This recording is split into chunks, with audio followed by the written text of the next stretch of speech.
नमस्कार। LLB first year के paper law of torts में आज हम कंट्रीब्यूटरी नेग्लिजेंसी चैप्टर पढ़ेंगे। इसको हम 3-4 वीडियोस में कवर कर लेंगे और यह नेग्लिजेंसी से ही कनेक्टेड एक इम्पॉर्टेंट चैप्टर है। जैसा कि मैंने नेग्लिजेंसी का चैप्टर आप लोगों को पढ़ाया तो उससे आपको पता चला कि नेग्लिजेंसी का मतलब क्या होता है। यानी जो वादी के प्रति प्रतिवादी का जो सावधानी बरतने का कर्तव्य था, उस कर्तव्य का प्रतिवादी द्वारा भंग करना, उसको हम कहेंगे नेग्लिजेंसी की गई है प्रतिवादी द्वारा। अब यदि हम देखते हैं, इसी उदाहरण को लेते हैं, जैसे ए वादी है और बी प्रतिवादी। बी का जो सावधानी बरतने का कर्तव्य ए के प्रति था, उसने वह कर्तव्य नहीं निभाया, उस कर्तव्य का भंग किया और उससे और उपेक्षा की और उससे ए को क्षति पहुंची। यह मानते हैं कि समझो बी ने अपनी कार से ए को टक्कर मार दी, तो दुर्घटना से उपेक्षा करके उसे क्षतिग्रस्त कर दिया।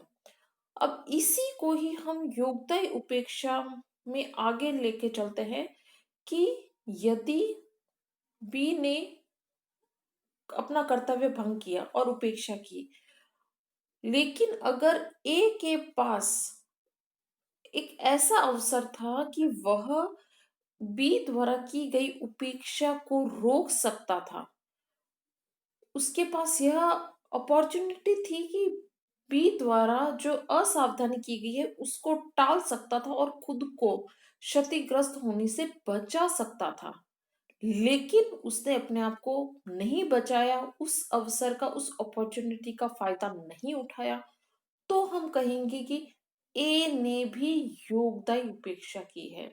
यानी ए ने भी कंट्रीब्यूटरी नेग्लिजेंसी की है।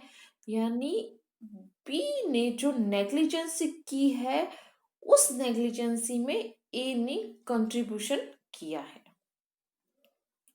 ये हमने सिंपल लैंग्वेज में भी समझा है। अब हम लीगल टर्म्स में जाते हैं कि अगर आपके क्वेश्चन आता है कि योगदायी उपेक्षा क्या है, तो आप ये वर्ड्स लिखेंगे कि यदि दूसरे व्यक्ति द्वारा की गई उपेक्षा से उत्पन्न होने वाले परिणाम से अपनी खुद की उपेक्षा के कारण अपने आप को न बचा पाना, जबकि ऐसा करने के लिए साधन और अवसर उपलब्ध हों, तो उसे योगदायी उपेक्षा कहते हैं। इसका मतलब ये हुआ कि प्रतिवादी के साथ साथ वादी की भी उपेक्षा होती है, जिसके कारण वह जो दुष्परिणाम होने वाले हैं उसको नहीं रोक पाता है।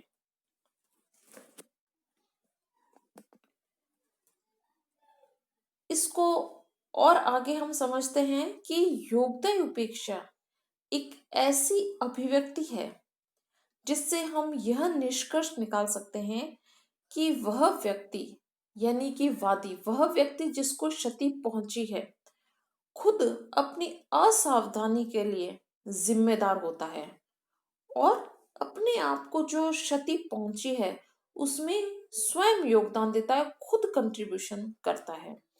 तो ऐसी स्थिति में हम कहेंगे कि वह क्षतिपूर्ति का क्षतिपूर्ति जो पाने के लिए हकदार था, उस हक को वह खो देता है या किसी मात्रा तक वह हक कम हो जाता है। वह उसकी योग्यता उपेक्षा के आधार पर निर्भर करता है। अब हम देखते हैं कि योग्यता उपेक्षा और संयुक्त उपेक्षा, ये दो टर्म्स हैं। तो संयुक्त उपेक्षा यानी कंपोजिट नेग्लिजेंसी, कंपोजिट नेग्लिजेंस में और कंट्रीब्यूटरी नेग्लिजेंसी में बहुत बारीक सा अंतर है कि कंट्रीब्यूटरी नेग्लिजेंस में तो क्या होता है, जो वादी है वह प्रतिवादी के उपेक्षा को नहीं रोक पाता है, जबकि उसके पास रोकने का साधन होता है, अवसर होता है।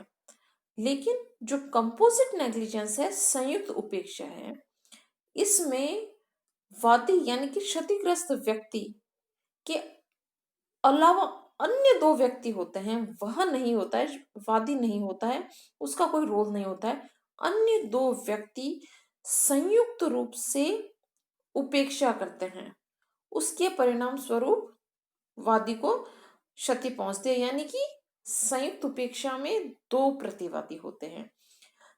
जैसे हम माने कि एक्स और वाई दो ट्रक ड्राइवर थे और ट्रक चला रहे थे, असावधानी से ट्रक चला रहे थे, और ए एक कोई मोटरसाइकिल पे था, उसको दुर्घटनाग्रस्त कर देते हैं। तो जो दोनों ड्राइवर्स की उपेक्षा होगी वह संयुक्त उपेक्षा कहलाएगी, कंपोजिट नेग्लिजेंस कहलाएगी। ठीक है फ्रेंड्स, इस तरह से आपको समझ आ गया होगा कि योगदायी उपेक्षा क्या होती है। शॉर्ट में एक बार मैं और बताती हूँ आपको कि जो प्रतिवादी उपेक्षा कर रहा है, उस उपेक्षा को रोकने का अवसर, अपॉर्चुनिटी वादी के पास होती है, लेकिन वादी उसका लाभ नहीं उठाता और प्रतिवादी की उपेक्षा में ही कंट्रीब्यूशन करते हुए उस क्षति को होने देता है। तो हम कहेंगे कि वादी की भी कंट्रीब्यूटरी नेग्लिजेंस रही है। इसका बहुत ही फेमस केस लॉ है बटरफील्ड वर्सेस फॉरेस्ट। इस केस के फैक्ट्स हम देख लेते हैं एक बार। कह सकते हैं कि कंट्रीब्यूटरी नेग्लिजेंसी का फर्स्ट केस लॉ था, जिसमें कंट्रीब्यूटरी नेग्लिजेंस का सिद्धांत प्रतिपादित किया गया था। इस केस में यह हुआ कि जो प्रतिवादी था, प्रतिवादी ने सड़क के ऊपर एक बहुत लंबा खंबा डाल दिया था और वादी अपने घोड़े पर सवार होकर रात के वक्त आ रहा था उस सड़क पे।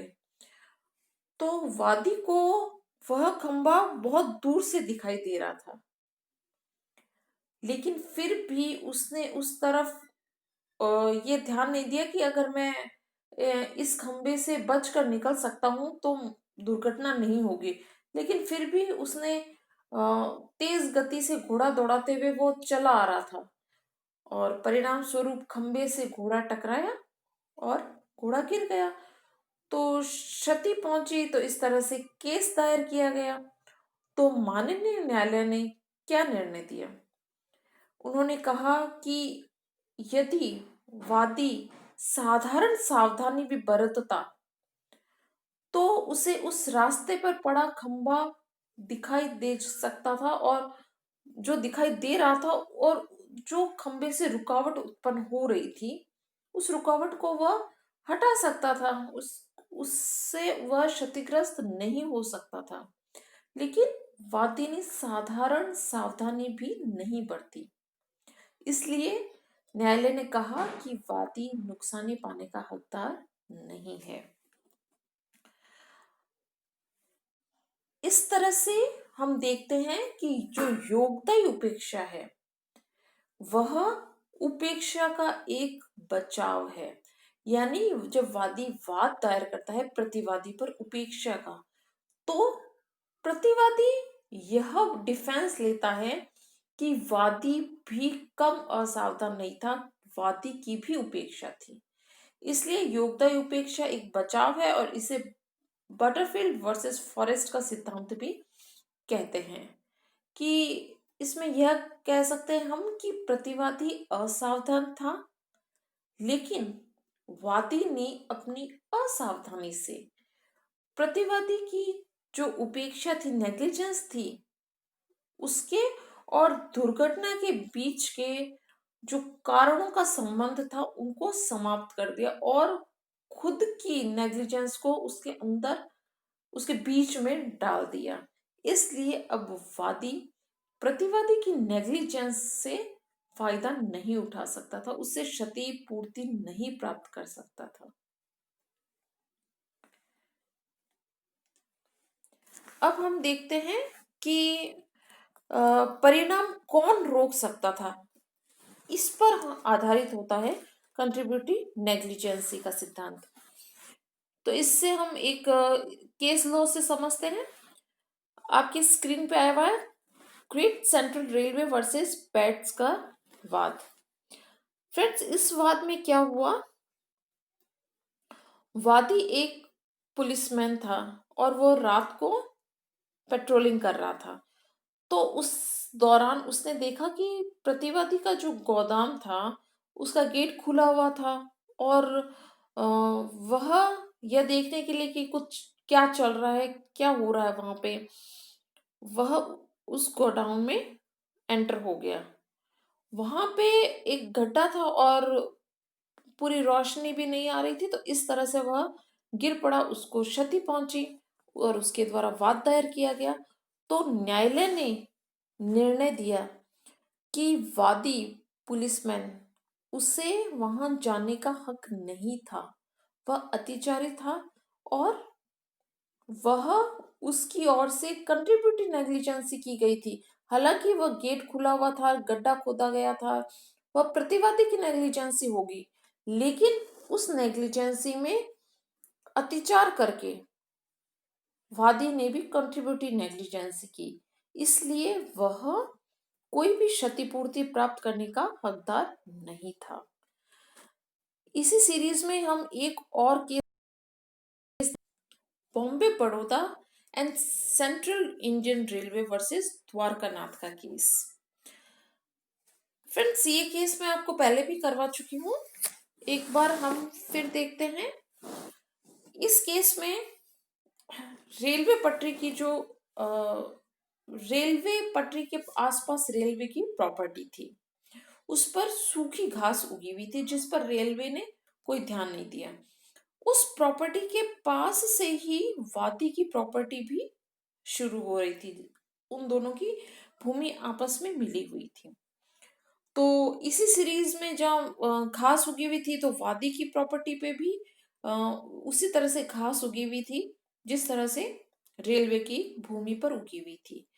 तो एक बार क्या हुआ, रेलवे के इंजन से चिंगारियां निकली और रेलवे की जो भूमि पर सूखी घास थी उन पर चिंगारियां गिरने से आग लग गई, और वह आग फैलते हुए वादी की भूमि की जो सूखी हुई घास थी वहां तक पहुंच गई, और इस तरह से वादी को क्षति पहुंची। वादी द्वारा वाद दायर किया गया। तो न्यायालय ने इसी सिद्धांत के आधार पर निर्णय दिया कि बेशक रेलवे असावधान था, उन्होंने उपेक्षा की थी कि पटरी के आसपास सूखी हुई घास रहने दी, लेकिन वादी भी कम असावधान नहीं था, यानी उसने भी उपेक्षा बरती थी, उसकी भी कंट्रीब्यूटरी नेग्लिजेंस थी, क्योंकि उसने सूखी हुई घास अपने खेत पर रहने दी, काटा नहीं, जबकि उसे पता था, उसे उस संभावित खतरे का ज्ञान था कि ऐसा हो सकता है कि सूखी हुई घास से आग लग सकती है, लेकिन फिर भी उसने जो एक सामान्य सावधानी बरतनी थी वह नहीं बरती, और रेलवे द्वारा की गई उपेक्षा में उसने सहयोग दिया। तो इस तरह से वादी की कंट्रीब्यूटिव नेग्लिजेंसी से वादी नुकसानी का हकदार नहीं रहा। तो फ्रेंड्स, इस तरह से आपको कंट्रीब्यूटिव नेग्लिजेंसी क्या होती है इसका अर्थ समझ आ गया होगा। और आपको जब दो लाइन का क्वेश्चन पूछा जाए कि कंट्रीब्यूटिव नेग्लिजेंसी क्या है, जैसा कि अभी पैटर्न चल रहा है, तो उसमें आपको यह लिखना है कि वो दो लाइनें जो मैंने आपको बताई कि यह योगदायी उपेक्षा है, और नीचे ब्रैकेट में आप बटरफील्ड वर्सेस फॉरेस्ट केस जरूर कोट कीजिएगा। अब नेक्स्ट वीडियोस में हम योगदायी उपेक्षा की अपवाद देखेंगे। अपवाद का तात्पर्य होगा कि हालांकि वादी का योगदान होगा उपेक्षा में, लेकिन फिर भी उसकी योगदायी उपेक्षा के कारण उसको क्षतिपूर्ति देने से न्यायालय मना नहीं करेगा। उसकी उपेक्षा को योगदायी उपेक्षा के रूप में नहीं माना जाएगा। Thank you so much.